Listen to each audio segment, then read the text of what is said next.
Malam itu, hujan turun deras di desa Kembangarum. Langit hitam pekat tanpa bintang. Hanya sesekali kilat menyambar, menerangi jalanan tanah yang sudah berubah menjadi lumpur. Dharma, seorang tukang bakso yang hidupnya penuh kesusahan, berjalan gontai dengan tatapan kosong. Biasanya, ia berjualan hingga larut malam, tapi malam itu terasa berbeda. Suasana begitu sunyi, tidak ada suara jangkrik, tidak ada suara anjing menggonggong, seakan seluruh desa ditelan kegelapan.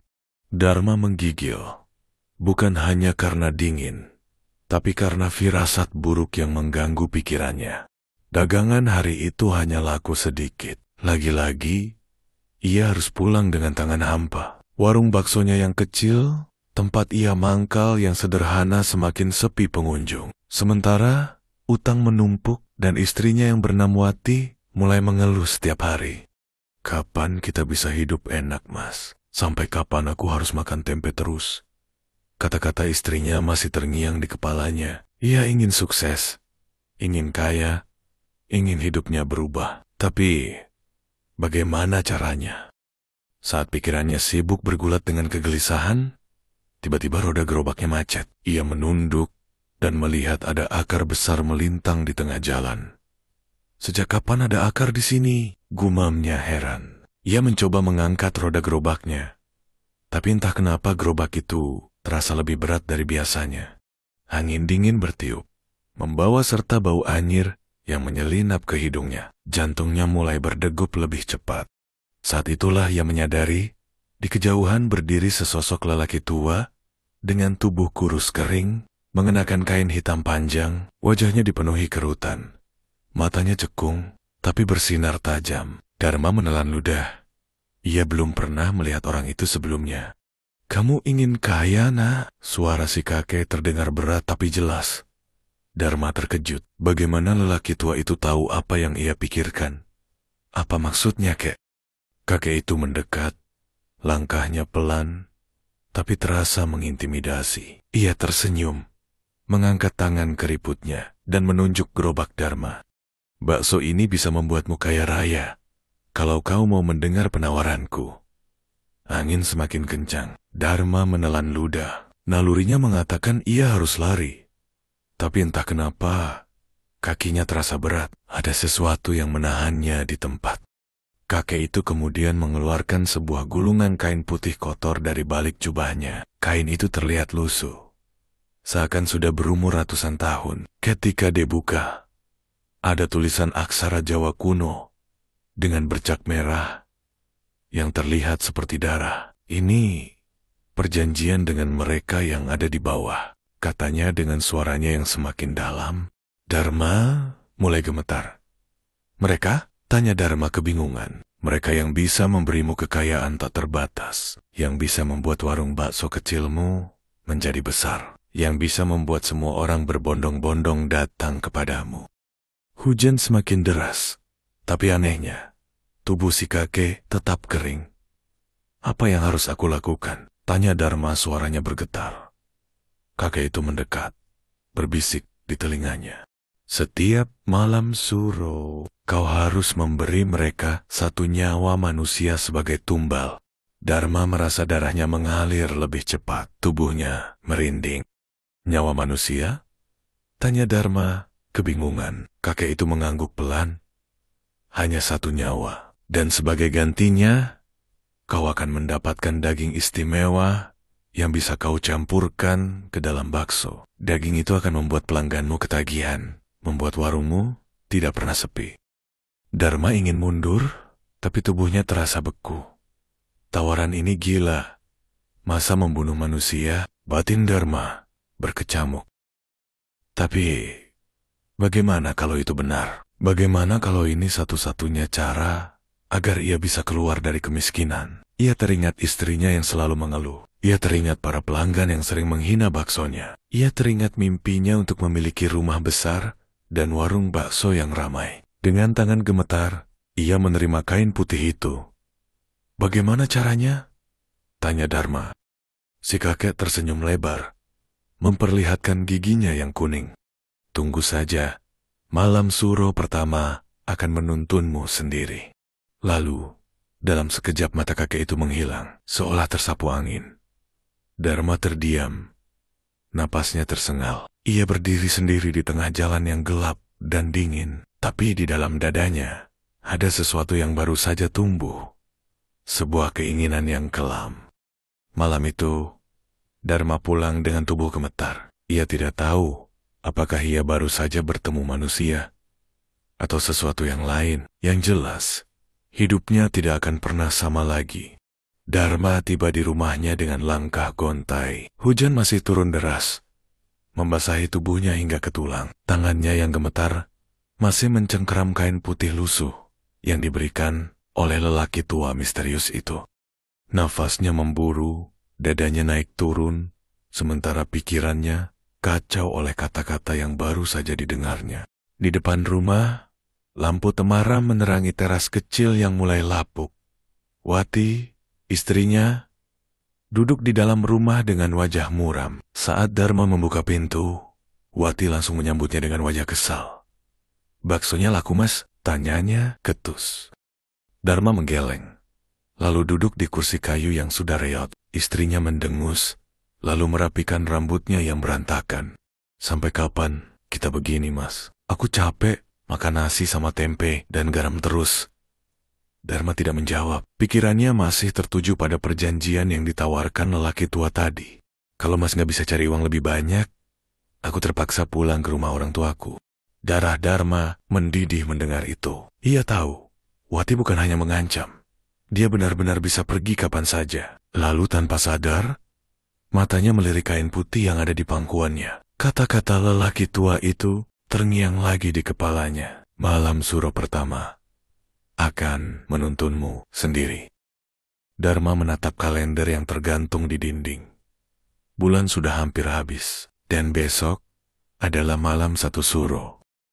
Malam itu datang dengan cepat. Langit begitu gelap, seolah bulan dan bintang enggan muncul. Angin bertiup lebih kencang dari biasanya, membawa hawa dingin yang menusuk. Dharma duduk di warung baksonya yang sepi. Sebuah lilin kecil menyala redup di meja. Cahayanya bergoyang, seakan takut pada kegelapan malam. Ia merasa gelisah. Apakah ini hanya kebetulan, atau memang ada sesuatu yang akan terjadi? Dharma mencoba menenangkan dirinya. Ia mengambil pisau dan mulai mengiris daging sapi untuk persiapan dagangannya esok hari. Namun, tiba-tiba, langkah kaki terdengar mendekat. Dharma menoleh. Seorang pemuda lusuh dengan pakaian basah berdiri di depan warungnya. Wajahnya pucat, rambutnya acak-acakan, matanya merah seolah tak tidur berhari-hari. "Baksonya masih ada, Pak." Suara pemuda itu lirih. Dharma menelan ludah. Ada sesuatu yang aneh dari pemuda ini. "Ada, duduklah dulu." Pemuda itu masuk dan duduk di bangku panjang yang sudah lapuk. Ia tampak kelelahan. Dharma mulai menyiapkan bakso. Namun, matanya terus mengamati pemuda itu dengan gelisah. "Kamu orang mana?" tanya Dharma akhirnya. "Saya hanya orang yang kebingungan. Saya tidak punya tujuan," jawab pemuda itu tanpa ekspresi. Seketika Dharma merinding. Lalu, sesuatu yang mengerikan terjadi. Saat Dharma menuangkan kuah ke dalam mangkuk, aroma anyir tiba-tiba menyeruak. Air mendidih dalam panci berwarna kemerahan, seakan bercampur darah. Dharma terperanjat. "Apa ini?" gumamnya. Ia melihat ke sekeliling, tetapi warungnya masih sama. Hanya ada dirinya dan pemuda itu. Namun, ketika ia menoleh ke arah pelanggan misterius itu, pemuda itu menatapnya dengan mata kosong. "Saya ingin mengakhiri semuanya, Pak." Jantung Dharma berdetak lebih kencang. "Maksudmu apa?" Pemuda itu tersenyum tipis, lalu tertunduk. Dan saat itu juga, Dharma tahu. Inilah tumbal pertama yang dikirimkan padanya. Seolah dalam kendali yang bukan miliknya sendiri, Dharma bangkit perlahan. Jari-jarinya mencengkeram pisau di atas meja. Suasana di warung terasa semakin sunyi. Seakan dunia membeku sejenak. Dharma menggenggam pisaunya lebih erat. "Kau ingin mengakhiri semuanya?" Pemuda itu tidak menjawab, hanya menutup matanya. Hujan di luar semakin deras. Petir menyambar, menyinari warung kecil itu untuk sesaat. Dan dalam sekejap, pisau Dharma bergerak. Suara berdesir terdengar. Darah segar muncrat ke dinding warung. Tubuh pemuda itu merosot ke lantai. Matanya masih terbuka, tapi nyawanya sudah tidak ada. Dharma terengah-engah, tangannya berlumuran darah. Pisaunya masih menancap di dada korban. Tapi anehnya, ia tidak merasa takut. Tidak ada penyesalan. Sebaliknya, ada sesuatu yang terasa memuaskan di dalam dadanya. Saat itulah, dari balik kegelapan warung, terdengar suara tawa lirih. Bagus, kau telah memenuhi perjanjianmu. Dharma menoleh. Dan di pojokan warung, sosok lelaki tua berjubah hitam berdiri dengan senyum puas. Tubuh Dharma gemetar. Ia tahu, ini baru permulaan. Tumbal pertama telah diberikan, dan kini pintu menuju kekayaan mulai terbuka. Tapi dengan harga yang jauh lebih mengerikan. Dharma berdiri di tengah warungnya yang gelap, dengan tangan gemetar dan napasnya memburu. Di lantai, tubuh pemuda yang baru saja ia tumbalkan tergeletak tak bernyawa. Matanya yang kosong menatap langit-langit, seolah masih ingin berteriak, namun suaranya telah terputus selamanya. Pisau di genggaman Dharma masih meneteskan darah segar. Bau anyir bercampur dengan aroma kuah bakso yang mendidih di atas tungku. Lalu suara itu kembali terdengar. Kau telah memenuhi perjanjianmu. Dharma menoleh. Di sudut warung, lelaki tua berjubah hitam masih berdiri, tersenyum tipis. Sorot matanya tajam, seperti seorang majikan yang puas dengan kerja keras budaknya. Dharma merasakan hawa dingin merayapi tubuhnya. Aku benar-benar melakukannya.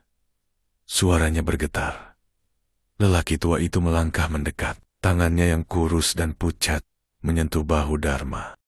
Ya, dan sekarang kau akan mulai merasakan hasilnya. Dharma menelan ludah. Ia menatap kembali tubuh pemuda itu. Ada sesuatu yang menggeliat di dalam dadanya, bukan rasa takut, bukan penyesalan, melainkan kepuasan. Darah telah tertumpah, ritual telah dimulai, dan kini warung baksonya akan berubah selamanya. Esok paginya, Dharma bangun lebih awal dari biasanya. Matanya masih merah, kurang tidur. Namun ada energi baru dalam tubuhnya. Di dapur, ia berdiri di depan meja besar, tempat ia biasa mengolah daging. Tangannya gemetar ketika mengambil pisau. Ia menoleh ke sudut ruangan, tempat tubuh pemuda itu kini telah terpotong rapi menjadi beberapa bagian. Dagingnya tampak segar. Dharma menelan ludah. Kata lelaki tua itu, campurkan sedikit saja ke dalam adonanmu, dan lihat apa yang terjadi.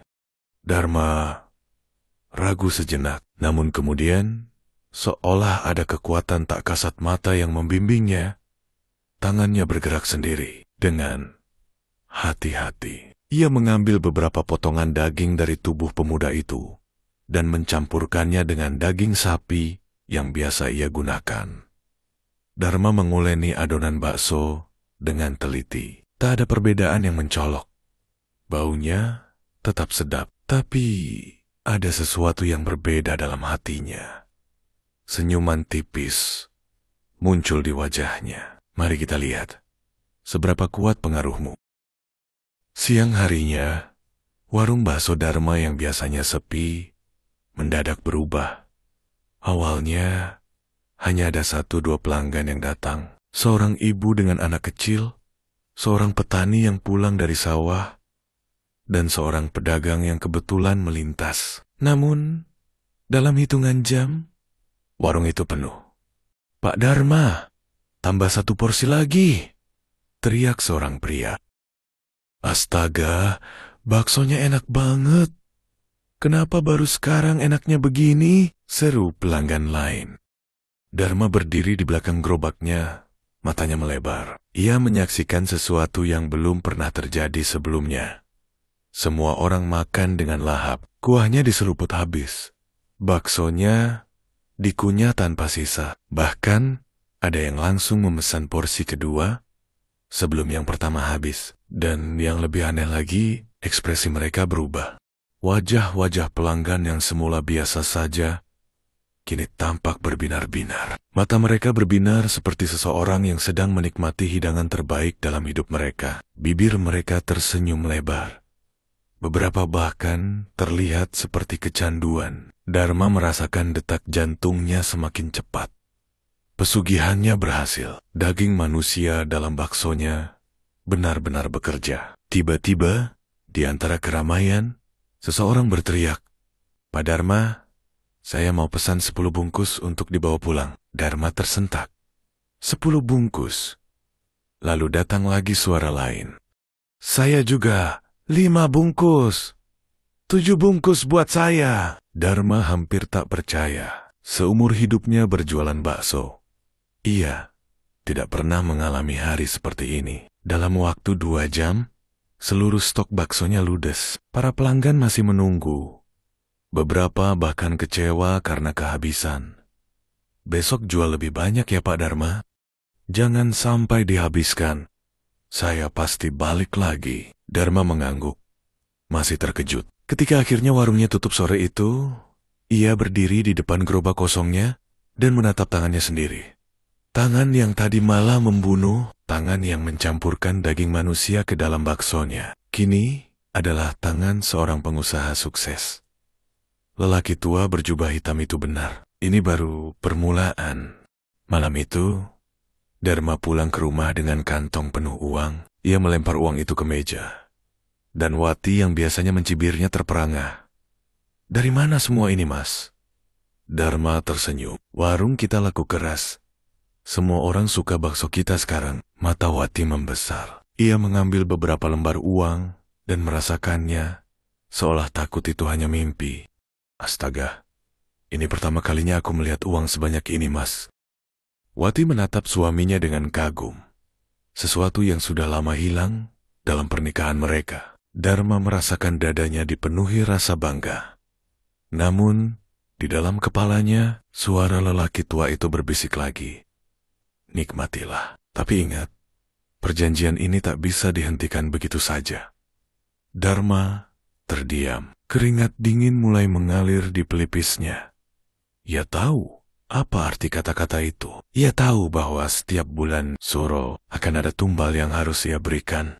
Dan kini, dengan warungnya yang sukses, dengan uang yang mengalir deras, akankah ia bisa berhenti? Atau malah semakin tenggelam dalam kutukan ini? Dharma duduk di sudut rumahnya yang gelap, menatap tumpukan uang yang berserakan di atas meja. Lampu redup berayun perlahan, menciptakan bayangan yang bergerak seperti hantu di dinding rumahnya yang reot.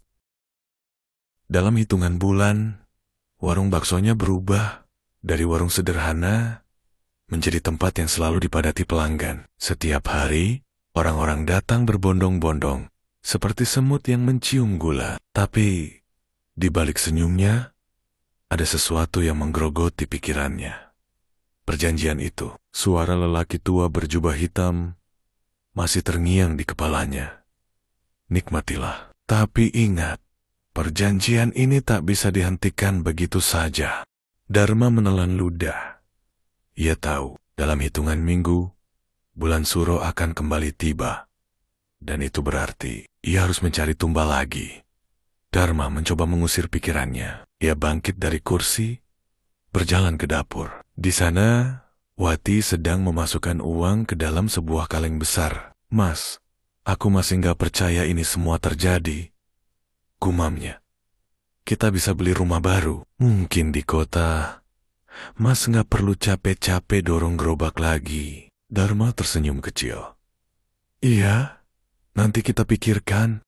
Tapi senyumnya cepat pudar saat melihat tangannya sendiri. Jari-jarinya masih bergetar. Meski sudah berbulan-bulan berlalu sejak tumbal pertama, ia masih bisa merasakan darah hangat yang mengalir di sela-sela jarinya. Ia menggertakkan giginya.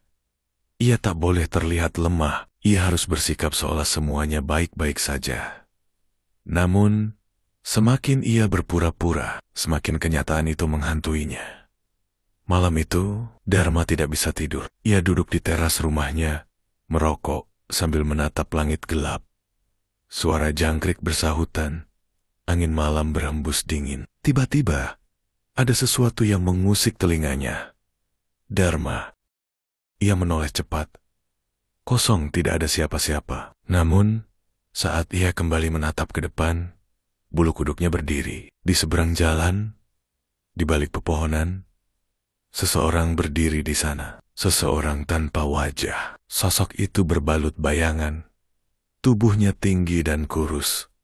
Matanya kosong seperti lubang hitam. Dharma melonjak dari kursinya, tapi dalam sekejap, sosok itu menghilang. Jantungnya berdetak kencang. Ia mengusap wajahnya, mencoba mengatur napas. Ini hanya halusinasi, ini hanya rasa bersalah. Namun, suara itu kembali berbisik di kepalanya. Tumbal, tumbal, kau belum memilih tumbal berikutnya. Dharma menggigit bibirnya. Ia tahu ia tak bisa lari dari ini. Tapi siapa? Siapa yang akan menjadi korban selanjutnya? Dharma bangkit dari kursinya. Ia berjalan melewati gang sempit di belakang rumahnya, menghindari tatapan Wati.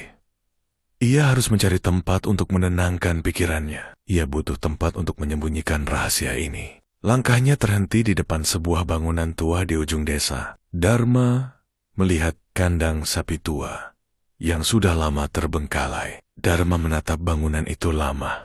Sudah bertahun-tahun kandang itu ditinggalkan. Dulu, itu adalah milik almarhum ayahnya. Tempat mereka memelihara beberapa ekor sapi sebelum akhirnya bangkrut. Kini hanya ada jerami kering, kayu lapuk, dan udara pengap. Namun, sesuatu dalam dirinya berbisik. Disinilah tempatnya. Ia membuka pintu kayu yang berderit, debu berhamburan ke udara. Di dalamnya, aroma tanah basah dan kayu tua memenuhi hidungnya. Dharma melangkah masuk, dan tangannya menyentuh tiang-tiang yang dulu kokoh. Kini rapuh dimakan waktu. Ini tempat yang sempurna, tempat yang sepi. Tak ada yang akan memperhatikan. Jika ada yang berani mencari tahu, ia akan memastikan mereka tak akan kembali. Tengah malam, Dharma kembali ke kandang itu. Kali ini, ia membawa sesuatu sekeranjang daging dan sebaskom darah. Ia menuangkan darah itu ke lantai tanah, membiarkannya meresap ke dalam bumi. Bau anyir memenuhi ruangan, membuat udara terasa lebih berat. Dharma menutup matanya. Aku sudah melakukan bagianku. Sekarang, tunjukkan jalanmu. Angin dingin bertiup melalui celah-celah dinding kayu. Lalu, di pojok ruangan bayangan mulai bergerak sendiri. Sebuah suara berat dan bergema terdengar. Kau sudah tahu aturan mainnya. Dharma menahan napas. Di sudut ruangan, di antara gelapnya malam, sepasang mata merah muncul. Mata itu menatapnya dalam-dalam, menembus jiwanya. Tumbal berikutnya harus kau pilih sebelum bulan surut tiba. Dharma menelan ludah. Ia merasakan dingin merayapi tulang punggungnya. Jika tidak, kau yang akan menjadi gantinya. Bayangan itu perlahan menghilang, meninggalkan suara tawa yang bergaung di telinganya. Dharma terduduk di lantai.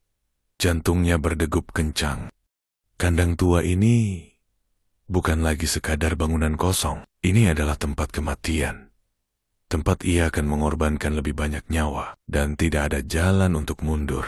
Keesokan paginya, Dharma kembali ke warung seperti biasa. Wajahnya tetap ramah, senyumnya tetap sama.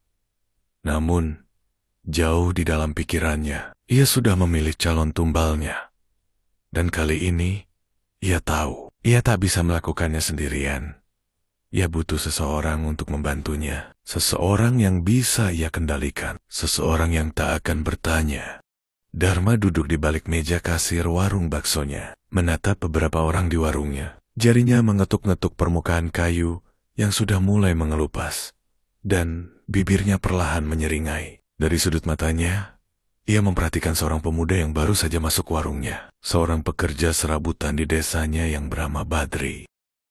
Badri tampak canggung. saat duduk di salah satu bangku kayu di warung itu. Ia bukan pelanggan tetap, tapi akhir-akhir ini sering mampir. Tatapan matanya selalu terlihat curiga, seolah mengendus sesuatu yang tak beres. Dharma tersenyum kecil. Inilah orangnya. Orang yang akan menjadi bagian dari rencananya. Dharma berjalan mendekat, membawa seporsi bakso dengan porsi lebih besar dari biasanya. Badri, ini buatmu. Gratis. Badri menatap mangkuk itu dengan bingung. Serius bang, kenapa gratis? Dharma terkekeh. Anggap saja traktiran. Aku lihat kamu sering mampir belakangan ini. Anggap ini tanda persahabatan. Badri masih ragu, tapi perutnya berkata lain. Ia mengangkat sendok dan mulai menyantap bakso itu. Dharma memperhatikan setiap gerakannya dengan saksama, memastikan bahwa makanan itu benar-benar membuatnya terlena. Bang Dharma ini baik banget ya. Dharma tersenyum. Ia sudah memasukkan Badri dalam jebakannya. Beberapa hari berlalu, dan hubungan Dharma dengan Badri semakin akrab. Mereka sering berbincang di warung setelah tutup, membicarakan berbagai hal tentang kehidupan, pekerjaan, bahkan soal mistis. Suatu malam, Dharma mulai membuka topik yang ia rancang dengan hati-hati. Badri, kamu percaya nggak kalau ada orang yang bisa cepat kaya, tapi caranya nggak biasa? Badri menatapnya dengan kening berkerut. Maksudnya, pesugihan bang? Dharma mengangguk pelan. Badri, di dunia ini nggak ada yang gratis. Ada harga yang harus dibayar. Badri tertawa kecil. Alah bang, kalaupun ada, nggak mungkin saya berani. Dharma menatapnya lekat-lekat. Tapi kalau misalnya ada seseorang yang sudah menjalani itu, dan sukses, menurutmu gimana? Badri terdiam sejenak, seolah memikirkan jawabannya. Dharma tak tahu bahwa saat itu, Badri sebenarnya sudah mulai menaruh curiga. Sejak beberapa bulan terakhir, desanya sering kehilangan orang-orang. Tak ada jejak, tak ada tanda-tanda perlawanan, seolah mereka lenyap begitu saja. Dan yang lebih aneh, warung bakso Dharma makin ramai, makin kaya, makin sukses.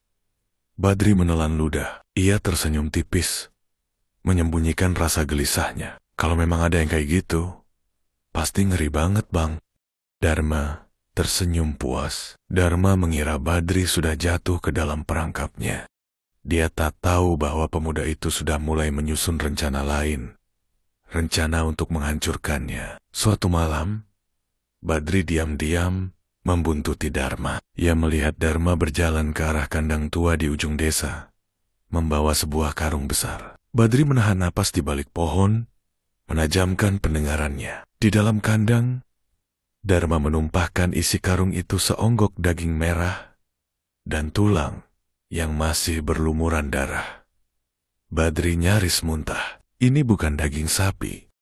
Seketika, suasana berubah. Udara di sekitar kandang terasa lebih berat, lebih dingin. Lalu, terdengar suara itu. Suara berbisik. Tumbal. Sudah dipilih. Badri membeku. Dari celah kayu kandang, ia bisa melihat bayangan hitam perlahan muncul di hadapan Dharma. Mata merahnya menyala di tengah kegelapan. Badri menahan napas, tapi sesuatu dalam dirinya berkata, ia harus bertindak sekarang. Malam berikutnya, Badri mengumpulkan beberapa warga desa yang diam-diam juga mencurigai Dharma. Mereka membawa parang, obor, dan segala senjata seadanya. Kita habisi dia malam ini juga.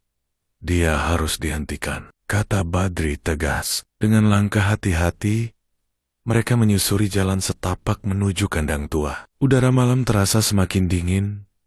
Angin berhembus membawa bau anyir yang menusuk hidung. Saat mereka tiba di depan kandang, suara bisikan kembali terdengar.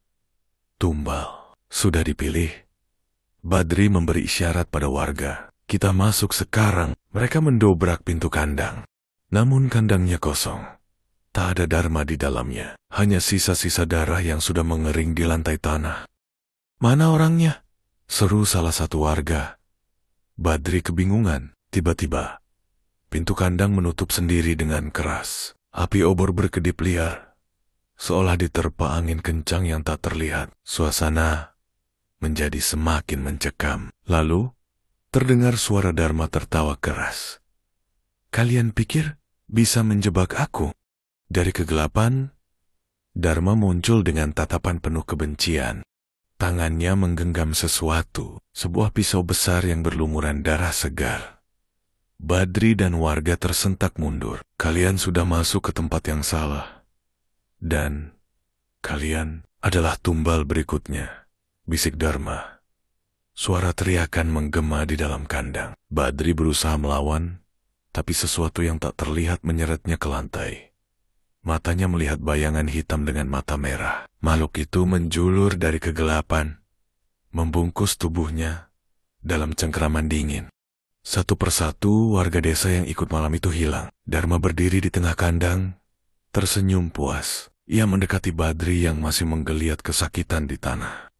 "Badri, kau mengecewakanku. Kau terlalu banyak tahu." Badri membuka mulutnya untuk berteriak, tapi yang keluar hanyalah darah. Lalu, semuanya menjadi gelap, kesunyian yang mengerikan. Badri dan beberapa warga hilang tanpa jejak. Tak ada yang tahu kemana mereka pergi. Sementara itu, warung bakso Dharma tetap ramai, lebih ramai dari sebelumnya. Dan di dalam dapurnya, daging segar telah siap untuk diolah. Malam suro telah tiba. Langit di atas desa tampak lebih gelap dari biasanya. Awan tebal menggantung berat, menyembunyikan sinar bulan. Angin malam bertiup dingin, membawa aroma anyir yang samar-samar menyelinap di antara rumah-rumah penduduk. Di dalam warung baksonya, Dharma duduk dengan tenang di kursi kayu panjang. Tangannya mengaduk-aduk semangkuk bakso yang masih mengepul, sedangkan bibirnya melengkung membentuk senyum kecil. Malam ini adalah malam istimewa. Malam ini, desanya akan menjadi tumbal terakhir. Pagi itu, kabar menghilangnya Badri dan beberapa warga lain menyebar cepat. Orang-orang berkumpul di balai desa, membicarakan kejadian aneh yang terus berulang setiap tahunnya. Ini sudah kelewatan. Tiap suro, ada orang hilang. Kita harus cari tahu penyebabnya, seru seorang pria tua bernama Mbah Wiryo yang merupakan sesepuh desa. Beberapa warga mulai menduga-duga, dan tanpa sadar mata mereka tertuju pada satu tempat. Warung bakso Dharma. "Bukankah warungnya semakin ramai setiap kali ada yang hilang?" bisik seorang ibu-ibu dengan nada takut. "Dulu dia cuma tukang bakso biasa. Sekarang punya cabang di mana-mana." "Dari mana uangnya?" sambung yang lain. Suasana menjadi tegang. Keraguan yang selama ini tertahan mulai mencuat ke permukaan. Namun, tak ada yang berani melangkah lebih jauh. Mereka tahu bahwa siapapun yang mencoba melawan akan hilang. Dharma duduk di belakang warungnya, menatap sumur tua di sudut halaman. Di dalam sumur itu, mayat-mayat mereka yang telah ia korbankan membusuk di kegelapan. Dagingnya telah bercampur dengan baso, tulangnya telah dihancurkan dan dibuang bersama sisa-sisa dapur. Ia merogoh sakunya, mengeluarkan sebuah benda kecil, pecahan kalung Badri. Ia terkekeh pelan. Rupanya bocah itu mencoba melawan, tapi sia-sia. Bisiknya pelan. Tiba-tiba, angin berhembus kencang, membawa suara bisikan halus. "Apakah tumbal terakhir sudah siap?" Dharma menoleh. Sosok hitam dengan mata merah berdiri di sudut halaman. Wujudnya nyaris tak terlihat dalam bayangan. Dharma mengangguk yakin. "Malam ini, seluruh desa akan menjadi milikmu," kata Dharma pada makhluk itu. "Dharma, kau akan menjadi penguasa bakso yang tiada tandingannya." Makhluk itu tertawa lirih. Dharma tersenyum gembira. Ia siap melakukan ritual terakhirnya. Malam pun datang. Desa Kembangarum diliputi keheningan yang mencekam. Tak ada suara jangkrik, tak ada anjing menggonggong. Seolah semua makhluk hidup menyadari bahwa sesuatu yang mengerikan akan terjadi. Di dalam warungnya, Dharma menyiapkan daging-daging segar yang ia kumpulkan dari tumbal sebelumnya. Darah masih merembes dari potongan daging itu. Ia mulai memasak. Bakso-bakso baru mulai mengapung di dalam air mendidih. Bau harum memenuhi udara, menggoda siapapun yang menciumnya. Di luar warung itu, suara langkah kaki terdengar. Pelanggan mulai berdatangan. Mereka datang seperti biasa, tanpa curiga, tanpa tahu bahwa malam ini akan menjadi malam terakhir mereka. Dharma menyambut mereka dengan senyum hangat. Silakan duduk. Malam ini ada menu spesial, gratis untuk semua. Orang-orang bersorak riang. Mereka duduk, tertawa, bercengkerama. Tak sadar bahwa kematian sedang mengintai mereka. Saat semua orang mulai makan, Dharma berjalan ke belakang warung. Ia menyalakan dupa hitam dan mengucapkan mantra yang telah diajarkan oleh iblis yang mengikatnya. Tiba-tiba, suara gemuruh terdengar dari dalam tanah. Langit yang sebelumnya hanya gelap, kini berubah merah darah. Angin berputar-putar seperti badai, menerbangkan debu dan dedaunan ke segala arah. Lalu, satu persatu, pelanggan warungnya berhenti makan. Mereka tersedak, wajah mereka memucat, tubuh mereka bergetar. Seseorang berusaha berdiri, tapi tubuhnya ambruk ke lantai. Mulutnya berbusa, matanya mendelik ketakutan. Apa ini? Teriakan mulai memenuhi warung. Satu persatu, orang-orang mulai kejang. Tubuh mereka bergetar hebat.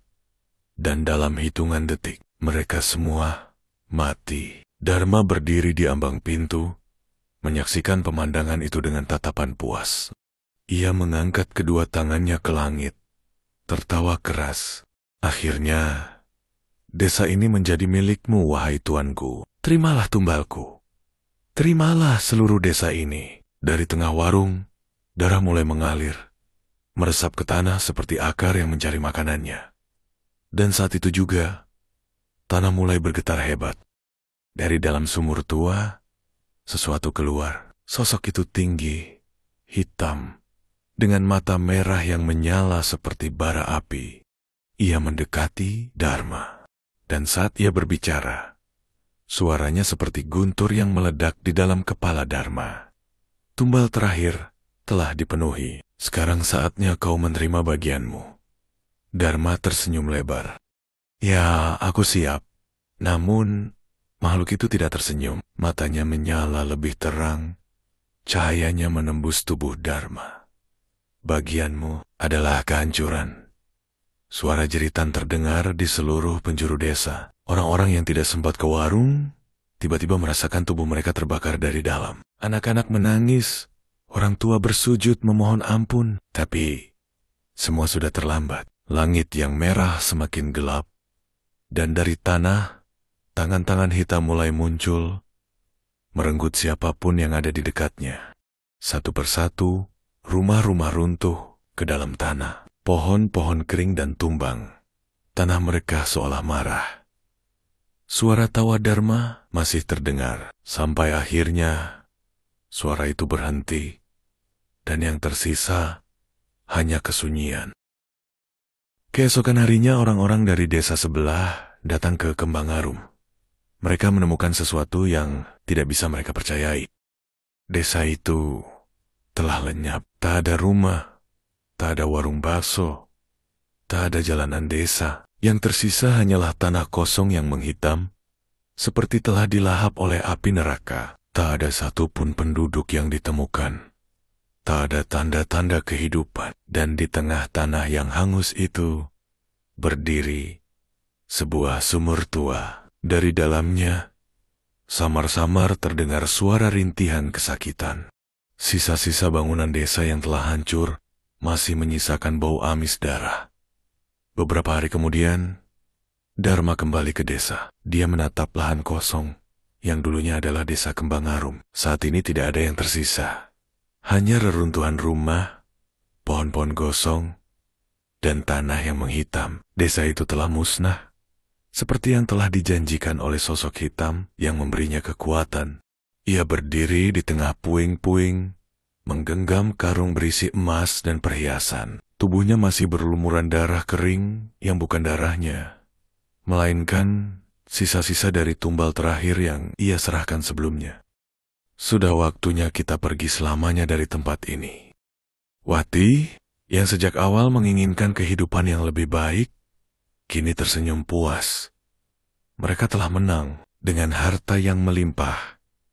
Mereka meninggalkan desa terkutuk itu dan menuju kota besar untuk memulai kehidupan baru. Dharma tidak menoleh ke belakang. Kembangngarum hanyalah batu loncatan. Sekarang giliran dunia yang harus berlutut padanya. Setelah tiba di kota, Dharma segera membuka warung bakso pertamanya. Dengan modal besar dan resep yang telah diwariskan oleh makhluk gaib, dagangannya langsung meledak di pasaran. Hari pertama, warungnya penuh. Hari kedua, antrean mengular hingga keluar jalan. Hari ketiga, orang-orang mulai kecanduan. Mereka mengatakan bahwa baksonya memiliki rasa yang tak tertandingi. Dagingnya begitu lembut, kaldunya begitu gurih, dan aromanya membuat siapapun ingin kembali lagi dan lagi. Dalam hitungan bulan, Dharma membuka cabang kedua. Lalu setahun kemudian, 5 cabang lagi berdiri di kota-kota besar. Keberuntungannya seperti tak ada habisnya. Namun, Dharma tahu bahwa ini bukan keberuntungan. Semua ini adalah hasil dari tumbal yang terus ia berikan. Setiap bulan suro, ia tetap melakukan ritualnya. Bedanya, kini bukan hanya orang desa yang menjadi korban. Di kota, mangsanya lebih beragam, dari anak jalanan yang tak punya keluarga, pengemis yang menghilang tanpa jejak, wanita malam yang tidak akan dicari siapapun. Ia telah menemukan cara untuk tetap menjalankan pesugihannya tanpa menarik perhatian. Setiap kali tumbal diberikan, cabang baru dibuka. Setiap kali darah tertumpah, keuntungan berlipat ganda. Kini, Dharma tidak lagi tinggal di rumah kecil seperti dulu. Ia membeli sebuah villa mewah di kawasan elit. Garasi rumahnya dipenuhi mobil sport, dan lemari istrinya penuh dengan perhiasan mahal. Di kalangan pengusaha kuliner, ia dikenal sebagai Raja Bakso Indonesia. Orang-orang hanya melihat kesuksesannya. Namun, tak ada yang tahu bahwa di balik dinding-dinding dapurnya, ada rahasia yang lebih mengerikan dari yang bisa dibayangkan siapapun. Kesuksesan Dharma melampaui ambisinya sendiri. Warung bakso kecil yang dulu hanya berjualan di sudut kota, kini telah menjadi kerajaan kuliner terbesar di Indonesia. Dalam 5 tahun, bakso Dharma telah memiliki puluhan cabang di berbagai kota besar. Dari Jakarta hingga Surabaya, dari Medan hingga Makassar. Orang-orang rela mengantre berjam-jam hanya untuk mencicipi baksonya yang konon memiliki rasa yang tak bisa ditandingi. Bakso Dharma emang beda dari yang lain ya. Lembut banget dagingnya. Kaldunya gurih, benar-benar nagih. Seorang pelanggan setia memujinya. Tidak ada yang tahu rahasia di balik kelezatan itu. Tidak ada yang tahu bahwa setiap cabang baru didirikan di atas darah manusia. Dharma tetap setia dengan perjanjiannya. Setiap bulan suro, ia melakukan ritualnya. Tumbalnya pun semakin banyak. Sekarang, bukan hanya 1 orang yang harus dikorbankan. Setiap cabang baru, 1 nyawa harus diambil. Mereka yang malang akan diikat, dipotong, dan dagingnya akan dicampurkan dengan daging sapi pilihan. Tidak ada yang tahu, tidak ada yang curiga, karena aroma uang dan kesuksesan jauh lebih kuat dari bau darah. Di dalam villa megahnya, Dharma duduk di kursi kayu jati yang diukir khusus untuknya. Di depannya, seorang lelaki tua berpakaian hitam berdiri, wajahnya tersembunyi dalam bayang-bayang. Aku sudah memberikan apa yang kau inginkan, dan aku akan terus memberi, selama kau tetap menepati perjanjian kita, bisik suara serak itu. Dharma tersenyum, mengangkat gelas kristalnya yang berisi anggur merah. Aku tidak akan mengecewakanmu. Ia telah melihat sendiri apa yang terjadi jika perjanjiannya dilanggar. Ia telah melihat sendiri desa yang hancur, orang-orang yang lenyap, dan darah yang harus mengalir demi menjaga tahtanya tetap berdiri. Maka teruslah memberi, dan kau akan hidup selamanya di atas kekayaan dan darah. Suara itu semakin pelan, seperti datang dari kedalaman neraka. Di sebuah kota, Papan nama merah bertuliskan Bakso Dharma berdiri megah di pinggir jalan utama. Aromanya menggoda, membuat siapapun yang lewat ingin berhenti dan mencicipi semangkuk kelezatan yang legendaris. Di dalam dapur belakang, seorang pria berseragam putih mengaduk adonan bakso dengan teliti. Tangannya cekatan, mencampurkan daging sapi pilihan dengan sesuatu yang lebih gelap, lebih berharga, lebih berdarah. Dan kini, pertanyaannya, apakah cabang bakso ini ada di kotamu?